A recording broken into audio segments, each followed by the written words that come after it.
Good evening. I'm Epstein with your metal market wrap-up, and this wrap-up is for the evening of Tuesday, and we're at the 17th of December, the day before the FOMC meeting.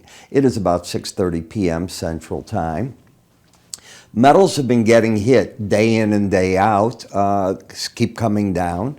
Same thing's been going on in the stock market, and surprisingly, the Dow is up tonight. You do realize, I think it's 8 days in a row lower, and what's interesting is each day was a lower and lower. It didn't take out a prior day's high. I think that's the first time that it's happened since 1978. That's what I was reading. When you take a look at the energy markets, fairly stable. Where you had some action today was the nat gas. It gave her, at first it had an outside day to the downside. Then in the second part of the day, it all came alive and the market rallied rather hard in the second part of the day. Weather change is what's going on right now. So now they're talking the Arctic blast coming back, and that did that in. I hate to be a weatherman with those markets. Bonds and notes, well, I'll let you decide what you want to do going into the FOMC meeting. Here's what's widely expected. The Fed will give you a quarter-point cut. That's the wide bet. 90% plus is where the bet's at on the swap market. The Fed will go into a pause. It'll skip the January meeting. And the question is, will the market get you another cut March or after that? That'll be what the market talks about. If I were in the room, I'd want to know from the Fed what they think now the new neutral rate is, because the economy is staying strong. Inflation is staying strong. I think trying to get back to a 2% number without an economy that really gets hurt is going to be difficult, if close to impossible. All right. So let's take a look, if we could, at the news of the day. The Mortgage Bankers Association will come out with their numbers at 6 a.m. Housing starts 7:30, and that's with permits. Federal Reserve at 1 o'clock, and we also will get U.S. petroleum stocks. That'll come out at 9:30 in the morning.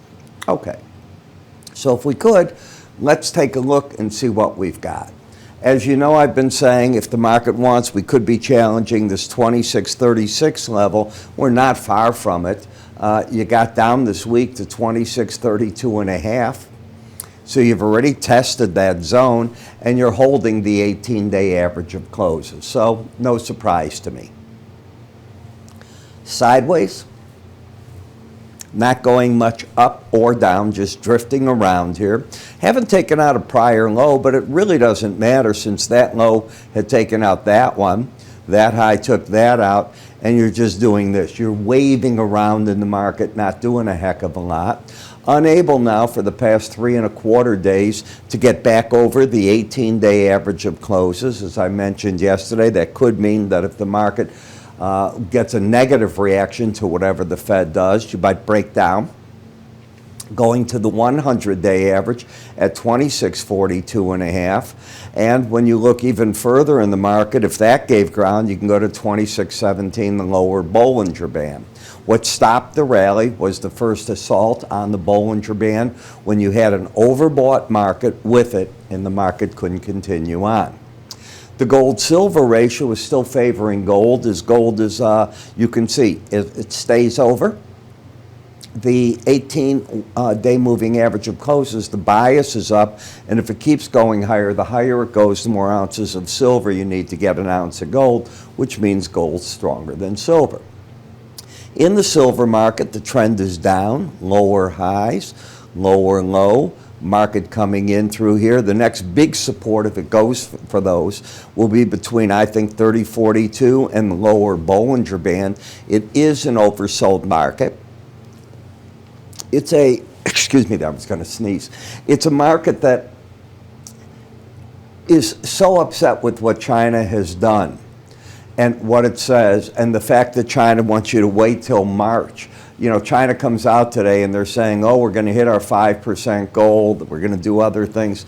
Well, these markets pay close attention to that.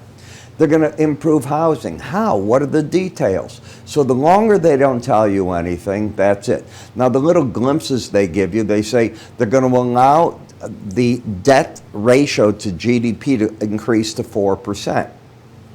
For them, that's a big move. But does it look to you like the market paid attention? I don't see that. When we look at the platinum market, lower highs, lower lows, with a lot of resistance right here at the 18-day average of closes. I said yesterday this could be where the pros sell the market. I said it here, with stops over that high to see what it's made out of. They might have done that. And in the dollar, I don't see a trend. I see a market with a lower low, higher high, caught in the sideways action of the Bollinger Bands and just drifting around. So that's basically what I'm seeing. I think you have to wait, now see how everything reacts to Fed statements, what is said by the Fed, market reaction, and of course the question asked at the press conference. I fought this sneezing the whole time. I'm Epstein. You have yourself a great evening, and I'll catch up with you in the morning.